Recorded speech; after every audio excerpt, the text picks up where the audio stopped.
મારા માટે ખુશીની વાત એ છે કે 1995માં આદરણીય સ્વર્ગસ્થ ધીરુભાઈ અંબાણી એમણે પોતાના વતનમાં જઈ અને ગામ ધુમાડો બંધ કરી અને સમગ્ર આજુબાજુના ગામ લોકોનો જમણવાર કરી અને એમને મળવા માટે અને આ માટીની તાકાત શું છે એ સમજાવવા માટે થઈ અને 1995માં એ અહીંયા ગામમાં આવ્યા હતા.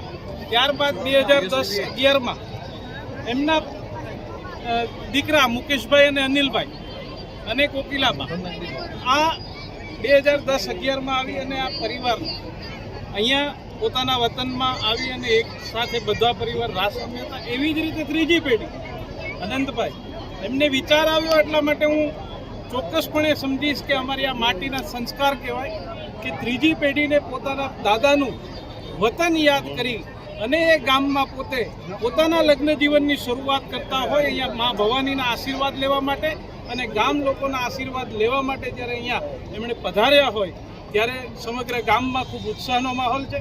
અને હું ચોક્કસપણે કહીશ કે આ ગામની માટીના સંસ્કાર જેના કારણે એમને અહીંયા ખેંચી લાવ્યા ત્રીજી પેઢીને, ત્યારે હું અંબાણી પરિવાર વતી ગામ વતી હું એમનો ખૂબ ખૂબ આભાર માનું છું. કીધું એમ કે આ માટીની તાકાત જ છે કે અહીંયા બે સંસદ સભ્ય પણ જન્મા છે, અહીંયા 5-5, 7-7 ધારાસભ્યો પણ આ માટી આપ્યા છે અને આ દુનિયાને સૌથી મોટા ઉદ્યોગપતિ તરીકે ધીરુભાઈ અંબાણી પણ આપ્યા છે, વિરેન્દ્ર શાહ પણ આપ્યા છે.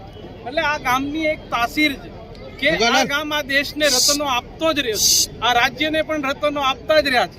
એમ આવનારા સમયમાં ધીરુભાઈ જેવા અનેક આ ગામમાંથી જન્મ લઈએ અને વહેલી તકે બીજા પણ ધીરુભાઈની રાહ ચલે એવા માટે એમની એક આશા હતી અને હું ભગવાનની માતાજીને પ્રાર્થના કરી કે અનંતભાઈની આશા એ વહેલી સાંભળી. મારું નામ વિમલ ચુડાસમા છે. ચોરવાડ નગરપાલિકાના પ્રમુખ તરીકે સેવા કરવાનો મોકો મળ્યો છે, ત્યારે સોમનાથના ધારાસભ્ય તરીકે પણ સેવા આપું છું.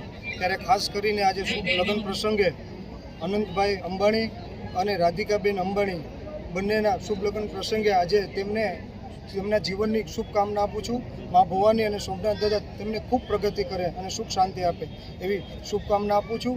અને ખાસ કરીને એમને ચોરવાડ ગામે મુલાકાત લીધેલી અને સમસ્ત શહેરને ધવાડાબંધ જમણવાર આપેલો અને એના પછી ડાયરાનો પણ પ્રોગ્રામ છે.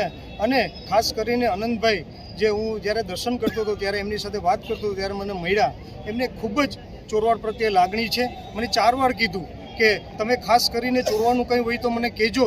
અને ત્યારે મને એવું લાગ્યું કે એમાં મેં શેઠ ધીરુભાઈ